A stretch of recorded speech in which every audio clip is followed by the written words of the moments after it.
Hey everyone, I'm Nathan, and surprising absolutely nobody, I absolutely loved the Barbie movie. Greta Gerwig truly made a film that was both hilarious and full of existential angst in a way that made me both laugh and cry. It was so cathartic. Now the only question is, what was I going to illustrate to celebrate the Barbie movie? I contemplated doing something with Barbenheimer before I realized that the movie was about the atomic bomb, and it seemed a little distasteful to me. And then I was like, maybe I should do like a Barbie Sona or something like that. But in the end, the answer was found in Allan. Who's Allan? Well, I'll explain all of that and more during the speed draw. So stay tuned for a movie review, some queer theory, as well as an unlikely corporate crossover. Let's get into it. So obviously, spoilers for the Barbie movie. I'm not gonna rehash the entire plot because I'm assuming that you've already seen the film because it's literally $1 billion picture and it's just so good. This illustration is inspired by the sequel to the Barbie movie that I would like. I don't think it should be Barbie 2, but I also don't think it should be a Ken movie. I want an Allan movie. Allan didn't get a lot of screen time in the Barbie movie, but he was absolutely hilarious. There's only one Allan, and he's sort of like coded to be queer. There's some like litigation and debate over this. Like the straight cis men are like, no, Allan just represents a type of masculinity that isn't necessarily gay. It's just not stereotypically, masculine, and I think that's fine, but I'm gay and I'm choosing to read Allan as queer because this is my movie. So if I was to make an Allan movie, it would be about G.I. Joe breaks into Barbie land and he's there for the chosen one. And of course Ken is like, oh my gosh, G.I. Joe, you are so cool. I must be the chosen one, right? And G.I. Joe is like, who the heck are you? No, Allan's the chosen one. And then he's like, Allan, I found you. And so he gets Allan and is like, I'm taking you away. We have to go to the real world for a super top secret mission. And all of the Kens are like, oh my gosh, G.I. Joe is so cool. We have to go along with them. So all of the Kens go on a joyride on this super secret mission. I just love the idea of like this homosexual man playing with Allan and G.I. Joe and making them fall in love. During my research for this, I found out that G.I. Joe is actually not Mattel. He's owned by Hasbro, so this would be a crossover event. So think of like Mattel and Hasbro. These are two different toy brands, so it's very much giving Marvel and DC, but what if they could all get along? That's the movie I would like to see. And also, I discovered that G.I. Joe is the name of the group that all these army men are a part of. Like, there's not one guy named G.I. Joe. The team name is G.I. Joe. The person who I thought was G.I. Joe, I had this vague childhood memory of this guy in a beret. Beret.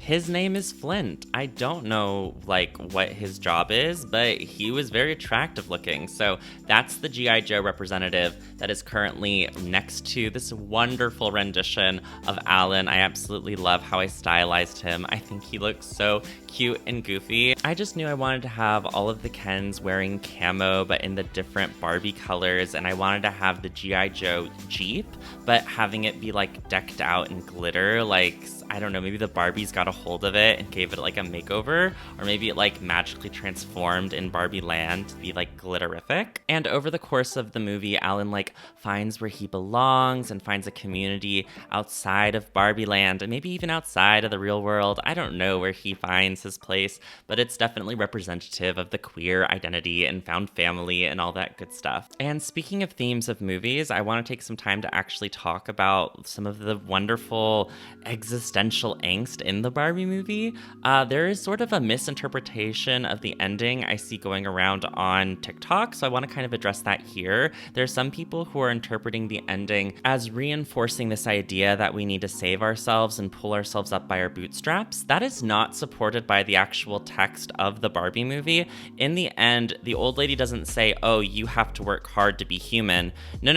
She says, you are free to do whatever you want to do. I can't control you. That's a very different message than saying you need to work hard to earn humanity. It's literally the opposite. You don't need to earn respect or earn being human or earn having inherent value. Just by existing, just by being human, you are enough. Like the Barbie movie is like, no, you don't have to be excellent. You don't have to be extraordinary. You don't have to be perfect to be a human. You are worthy of love, compassion, the full range of human experience. You are worthy of existence and you have value. And it's not because of anything you did. It's simply just because you are. And that's a really important message to give people, because we all sort of have this grind culture of we need to constantly be moving and shaking, and having a movie tell us, no, you are enough. You don't have to work hard to prove yourself to anyone. You already are enough. Like, that's just beautiful. I just really loved this movie. It was like my heart song. I cried twice while watching it in the theaters, and I saw it twice, and the second time I cried even more than the first time. Like, it was just so beautiful. And hearing that the Mattel executives wanted to cut that scene between Barbie and the old woman at the park bench, like, that was absolutely crazy to me, because that scene is literally so important. That, and then also the scene with Ruth in the Mattel building. I was listening to this podcast where these dude bros were mansplaining cinema to me. I don't know why I put up with this stuff, but the straights were out and they need someone to fight them.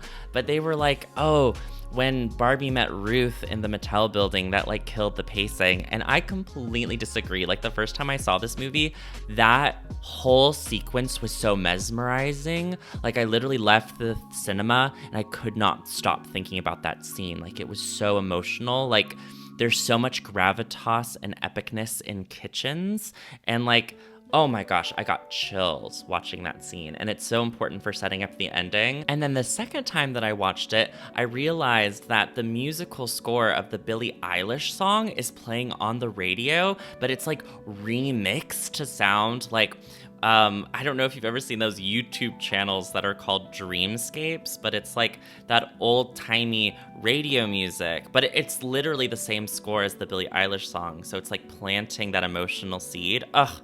There's just so much power in subtext and subtlety, and I think sometimes masculine people need to be hit with a sledgehammer to understand metaphor. You know what I'm saying? Read a book, sweaty. Anyway, now I'm coloring all the Kens. I really have not talked about drawing, but this is kind of like, I don't know, this is my only chance to talk about the Barbie movie and my thoughts and feelings. So the screen, that's just, you know, you're here for my words. I'm just so happy for Greta Gerwig. Like, okay, so I'm gonna talk a little bit about why she's my favorite filmmaker. When I was in college, one of my best friends showed me the movie Frances Ha, and it's this little indie film that stars Greta Gerwig and Adam Driver. You can watch it on Netflix, go look it up. And it's just this amazing movie about what it means to be 26 or 27 and living in New York City in that transitional period of your life. It was so good, and it really spoke to like where I was in college, and I just immediately became obsessed with her, and I loved listening to interviews about her writing style, and I don't know, she was just very like a creative aspiration of mine. So then when Lady Bird came out, I was like, oh my gosh, and she's this brilliant director, and everything was so great because it was like the film was nominated for Best Picture, and she was nominated for Best Director, but then with Little Women, she was snubbed for the Best Director category. So if Barbie gets nominated for Best Picture but not Best Director, I will literally, I don't know, write a strongly worded email. Like, I'm gonna cry. She deserves the Best Director nomination, and she deserves to win, in my humble opinion. I mean, I haven't seen Killers of the Flower Moon yet, so I withhold the right to change my mind about who should win Best Director. But if she doesn't win Best Director, which she should definitely win for Best Screenplay. I think her and Noah Baumbach should compete in Best Original Screenplay because, like, it's wide open and it is a totally original story. Like, everyone is talking about how there is no source material for Barbie and how original this film is. Like, it had to be invented from their joint imagination. And after all of the great screenplays that both Greta and Noah have written, like, merit alone, it's their time. They deserve to both be up there and both accept the Oscars together for this movie. Like, hands down, that needs to happen. As always, if you have photosensitivity, be a little careful. There will be some blinking shortly here in a moment. Yeah, I love this Lisa Frank Nightmare Jeep. It's giving very much like Barbie Safari vibes. And I also really like how I did the sky. Like, I do these wonderful pillowy clouds. It's definitely a different aesthetic than the painterly backgrounds in the actual film, but it's my illustration. I do what I want. And I also like that I indulged myself by having all these lens flares and just like all the glowy, glittery effects. It definitely made me really happy. One of the last things I do is shade all the characters. They just all needed to have those shadows to really like make them pop out more and be less flat in the image. And then I add one last shadow underneath the actual Jeep so it actually doesn't appear to be floating in space. And this is the finished image. I really loved how it came out, and I really enjoyed talking about the Barbie movie. You all definitely saw it, right? Because I told you to, because there were spoilers. So tell me down below, what was your favorite part of the Barbie movie? What was your favorite joke?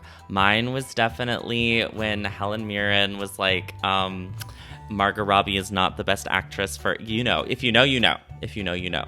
And let me know, who's your favorite Ken in the image? What do you think about this crossover? And yeah, if you would really like to support the channel, you can always like, subscribe, and if you really want to support, check me out on Patreon, link in the description, where for just $4, you can have your name in the end credits. And speaking of end credits, here they are now. Special thanks to Anna SB, Axilius the Great, Blurryface EXE, Blue Uwu, K Clark, Christopher, Crystal NM, Dabadoodoo, Dax Quinn, MOE, Fro, Game of Catan on IG, Grey Gay Mothman, Gay Jairus, Haru the Moo, J Johar, JD Boy 2000, Lucky Paradox, Melon, Mild Mothman, Native Runner, Orion Amastasia, Pinecone, Poopy Tom, Prance, Redward, Rin, Scorching Ray, Sable Bunny, Sir Camelot, Smalls the Sax Jammer, Shenanigans, Thumper Daytime, Tortilla Chip, Tony, Tarthalinor, Tuesdays Anyways, Tad the Turtle, Tundra Katie Bean, and Tuppence Pies. My name is Nathan. I upload a new video every weekend, and I'll see you soon. Bye!